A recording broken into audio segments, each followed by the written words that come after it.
Hello. Hello, everyone. I'm so grateful to be here with you. And um, I have been thinking a little bit about mentoring and leadership kind of the state of affairs, how things are going right now and how things are right now.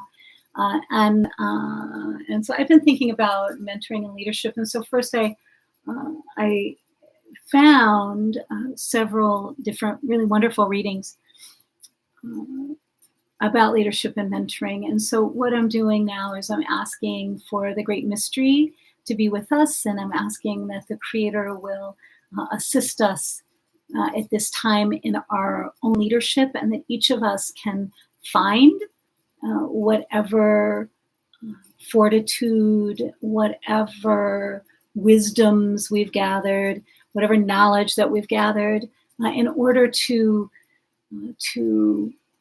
really bring our gifts and talents together as collaborative leaders. And I teach a course called Mentoring M&L. We call it M&L. And in that course, we talk a lot about mentoring and leadership as a collaborative effort and as a place where really we want to come into council together. And when I think of council, I think of a couple of different things. I think of really people sitting together and, bringing their ideas and their perspectives, their differing perspectives, their unique perspectives to the table. And I think that really where we don't feel supported and where we're not able to support is when we are unwilling or not willing to be in that conversation, where we are not willing to hold ourselves responsible or accountable to what we're being shown or what we're being given. And I really appreciate that when I think about the leadership work that we're all faced with right now. I think that, what's important is that we're all able to recognize, notice, and look at, where am I really being called to lead? Everyone is being called to lead right now. Even if it's ourselves, we're still being called to lead. And so, how can I recognize that I'm being called to lead this self? And how can I make things better in the world? It's just like, how can I, with my gifts, with my talents, with my humble, with all that I have, how can I really serve the good of everyone? And really recognize who are the people who can really bring their voice, bring a real opinion, bring something that is authentic and truthful to me. And so I think that this is one of the things that is really most essential right now, is that we are able to access an internal leader, access an internal mentor. And we really need that right now. We need to have mentors and leaders and people who are willing to really step forward. And I'm seeing so much of it, and I am so grateful to see so much of it. It's exciting to see so much of it. And so, how can we have a shift in our awareness and in our consciousness? Because one of the things I think that we all struggle with and wrestle with is, wanting everything to be done right, and we get really attached to being, to our long cherished or long held opinions, as my beautiful twin Raven speaker would say, our cherished opinions. And so how do we let go of those cherished opinions and really begin to, as Toni Morrison says, somebody has to take responsibility for being a leader. And what am I leading? What is it that I'm leading? What are the ideas that have been planted in my mind? What are the dreams that have been planted in my heart? Are there images or daydreams or visions that I've had that are really calling me and showing me where it is that my gifts, my talents are needed? What is it that I want to be leading? What is it that is really calling me? And what are the bridges that I can build? Because we're really being asked to build bridges. And And what I find that, it's really interesting because we need to be very supportive of one another at this time and very engaged with what we want the future to hold. And, I think that one of the essential pieces is that we start thinking about, well, who am I following? Who am I following? Because whoever I'm following is probably showing me a little bit about my own leadership or some things about my own leadership gifts and talents that I might admire or respect in others that are actually in me. And so how can I just start to notice, with curiosity and hospitality, the feedback. One of the things that I know for certain is that if we're willing to learn, if we're willing to open, and if we're willing to learn, then for me, those are the leaders that I want to follow. If somebody stops learning, or if they're unwilling to learn, or if they're really not willing to hear, then I know that that's not a place where I'm going to learn. So it's important to me. One of the things that's important for me is to see leaders who are always learning, because I know that they'll be effective.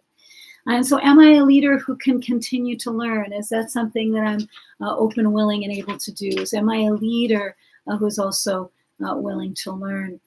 And so one of the things also that's really important at this time is that we're able to not only be change makers, but that we're also able to change ourselves and really bring ourselves back to that wisdom, to that vision, but also to our deep intuitive guidance and natures.